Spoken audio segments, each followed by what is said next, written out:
చూసుకోరా కొంచెం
నువ్వు సైడ్ ఇచ్చే సార్కి ఆఫీస్లోకి లోపలికి వెళ్ళిపోతారు సార్.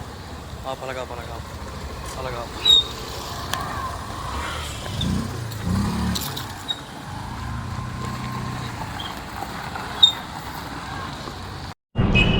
పశ్చిమాసియా సంక్షోభ నేపథ్యంలో గౌరవ ప్రధానమంత్రి నరేంద్ర మోడీ గారు డీజిల్ పెట్రోల్ ఇంధన ఆదా మీద ఇచ్చినటువంటి పిలుపు మేరకు మన ముఖ్యమంత్రి చంద్రబాబు నాయుడు గారు, ఉప ముఖ్యమంత్రి వర్యులు పవన్ కళ్యాణ్ గారు, ఐటీ విద్యాశాఖ మంత్రులు యువ నాయకులు నారా లోకేష్ గారు వారి కాన్వాయ్లో వెహికల్స్ని తగ్గించి పర్యావరణాన్ని కాపాడే విధంగా, అదేవిధంగా ఇంధన పొదుపు చేసే విధంగా తీసుకున్నటువంటి చర్యలు స్ఫూర్తిదాయకంగా ఈరోజు మనందరిలోనూ కూడా ఒక స్ఫూర్తిని రగిలించినాయి.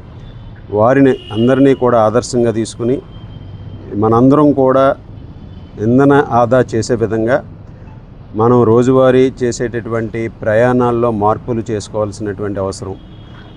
ఈరోజు తణుకుపట్నం వరకు కారుకు బదులుగా మేము కూడా స్కూటర్ మీదే ఇక్కడి నుంచి అన్ని కార్యక్రమాలకి అటెండ్ అయ్యే విధంగా, అదేవిధంగా ఈరోజు నా దేశం నా బాధ్యత అనే పిలుపు ముఖ్యమంత్రి చంద్రబాబు నాయుడు గారు ఏదైతే ఇచ్చారో దానికి అనుగుణంగా ప్రతి వారం కూడా అందరూ కూడా ఇంధన ఆదా చేసే విధంగా మనందరం కూడా వెహికల్స్ యూసేజ్ని తగ్గించి ప్రత్యామ్నాయ మార్గాలు చూసే విధంగా కూడా ప్రతి ఒక్కరూ చేయాలి. అలాగే వారానికి ఒకరోజు వెహికల్స్ వాడకాన్ని పూర్తిగా మాని ప్రత్యామ్నాయ మార్గాల ద్వారా మన గమ్యాలకు చేరుకునే విధంగా అందరం కూడా దానిలో భాగస్వాములై ఈరోజు గౌరవ ప్రధానమంత్రి నరేంద్ర మోడీ గారు ఇచ్చినటువంటి పిలుపు, అలాగే మన దేశం మన బాధ్యత, ఇవన్నీ కూడా మనందరం కూడా ఇవన్నీ పాటిద్దామని తెలియజేసుకుంటూ నేను ఈరోజు నుంచి తణుకుపట్నంలో అన్ని కార్యక్రమాలకి బైక్ మీద హాజరయ్యే విధంగా నిర్ణయం తీసుకున్నాను.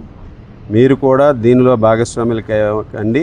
మన దేశాన్ని మన బాధ్యతగా తీసుకుని మనందరం కూడా ప్రధానమంత్రి నరేంద్ర మోడీ గారి పిలుపుని పాటిస్తూ మన దేశాన్ని మనందరం కూడా కాపాడుకుందామని ఈ సందర్భంగా తెలియజేసుకుంటాం.